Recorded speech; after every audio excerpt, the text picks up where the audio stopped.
নৌপথের দীর্ঘ ভোগান্তি শেষে এবার সড়ক পথে যুক্ত হতে যাচ্ছে ভোলা। ভোলা, মেহেন্দিগঞ্জ, রহমতপুর, হিজলায় মহাসড়ক নির্মাণের মাধ্যমে রাজধানীর সাথে সড়ক পথ চালুর উদ্যোগ নিয়েছে সরকার। এ নিয়ে আরও জানাতে সরাসরি যুক্ত হচ্ছেন সহকর্মী ছোটন সাহা। ছোটন, মানুষের প্রত্যাশা কি এই মহাসড়ককে ঘিরে? জানাবেন বিস্তারিত।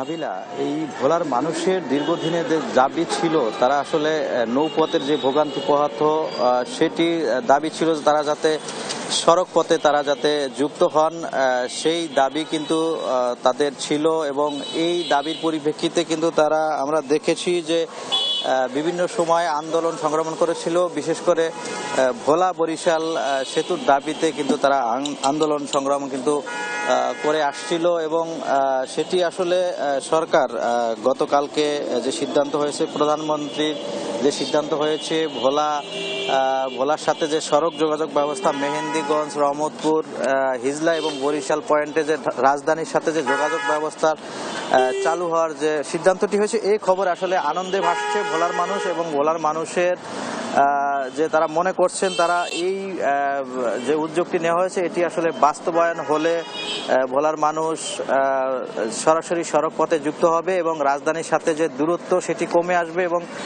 লং যোগে যে ভোগান্তি পোহাতে, অর্থাৎ 7 থেকে 8 ঘন্টা তাদের যেতে হতো। এবং যেটি বলা যায় যে আপনার রাতে, অর্থাৎ সন্ধ্যার পর কিন্তু যোগাযোগ বিচ্ছিন্ন থাকতো এই দ্বীপ জেলা বলা। তো সেক্ষেত্রে এই সড়ক পথটি আসলে চালু হলে সেই বিচ্ছিন্ন থেকে আসলে 24 ঘন্টায় সংযোগ স্থাপন থাকবে ভোলার সাথে দেশের অন্যান্য জেলাগুলোর সাথে। এবং ভোলার বাসিন্দাদের সাথে আমরা কথা বলেছি, তারা আসলে এই খবরটি নিয়ে তারা অনেকেই সন্তুষ্ট, আবার অনেকে ক্ষোভ প্রকাশও করেছেন। যে তারা বলছিলেন যে যেহেতু দাবি ছিল ভোলাবাসীর ভোলা বরিশাল সেতু নির্মাণ, তো ভোলা বরিশাল সেতু নির্মাণ না হয় এই সড়কটি আসলে নিয়ে তাদের আসলে আমরা দেখেছি কিছুটা ক্ষোভ রয়েছে।